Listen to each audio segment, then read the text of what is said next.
So, who are you? I'm Elijah. And who am I? You're Laura. And what are we going to do? We're gonna read the poem The Midnight Ride The Midnight Ride of Paul Revere. of Paul Revere By Henry Wadsworth Longfellow. exactly. And why are we reading it now? Because today is April 18th. Right. Okay, you go first. Listen, my children, and you shall hear of the midnight ride of Paul Revere. On the 18th of April in 75, hardly a man is now alive who remembers that famous day and year. He said to his friend, "If the British march by land or sea from the town tonight, hang a lantern aloft in the belfry arch of the North Church tower as a signal light. One, if by land, and two, if by sea. And I on the opposite shore will be, ready to ride and spread the alarm through every Middlesex village and farm, for the country folk to be up and to arm." Then he said, "Good night," and with muffled oar silently rowed to the Charlestown shore.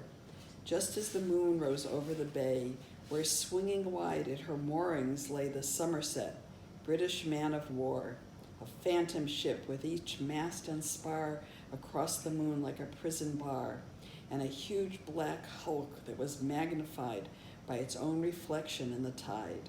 Meanwhile, his friends, through alley and street, wanders and watches with eager ears, till in the silence around him he hears the muster of men at the barrack door, the sound of arms and the tramp of feet, and the measured tread of the grenadiers marching down to their boats on the shore.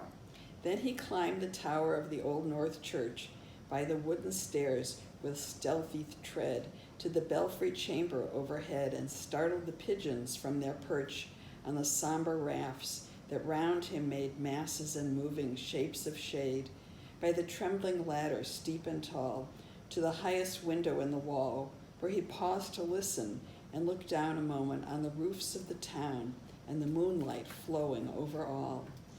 Beneath in the churchyard lay the dead, in their night encampment in the hill, wrapped in silence so deep and still that he could hear, like a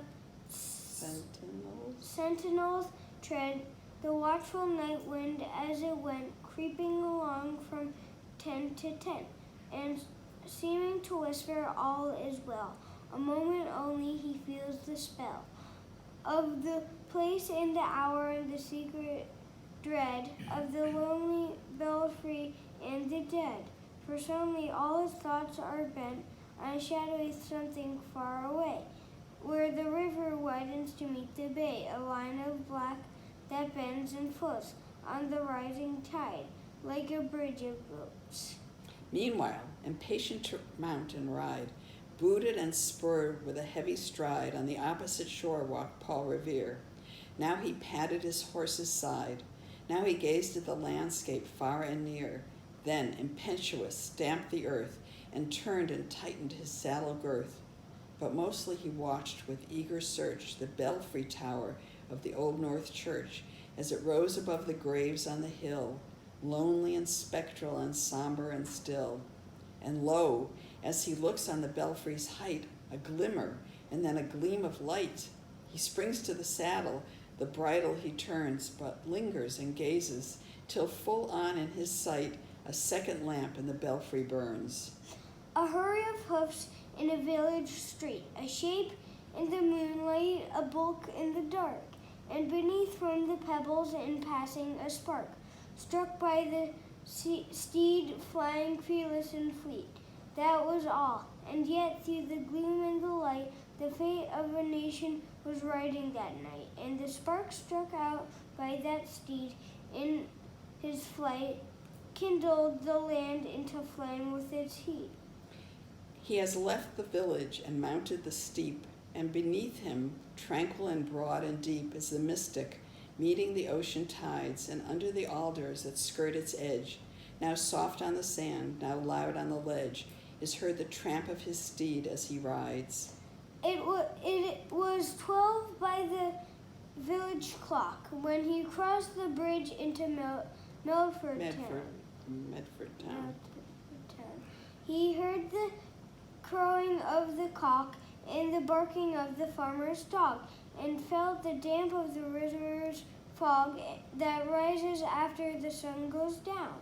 It was 1 by the village clock when he galloped into Lexington. He saw the gilded weathercock swim in the moonlight as he passed, and the meeting-house windows, blank and bare, gaze at him with a spectral glare, as if they already stood aghast at the bloody work they would look upon. It was 2 by the village clock when he came to the bridge in Concord Town. He heard the bleating of the flock and the twitter of birds among the trees, and felt the breeze of the morning breeze flowing over the meadows brown, and one was safe and asleep in his bed who at all bridge would be to fall, who that day would be lying dead, pierced by a British musket ball. You know the rest. In the books you have read, how the British regulars fired and fled, how the farmers gave them ball for ball from behind each fence and farmyard wall, chasing the redcoats down the lane, then crossing the fields to emerge again under the trees at the turn of the road, and only pausing to fire and load. So through the night rode Paul Revere, and so through the night went his cry of alarm to every Middlesex village and farm, a cry of defiance and not of fear. A voice in the darkness, a knock at the door, and a word that shall echo forevermore. For borne on that night wind of the past, through all our history to the last, in the hour of darkness and peril and need, the people will waken and listen to hear the hurrying of hoofbeats of that steed, and the midnight message of Paul Revere. Yay! That was so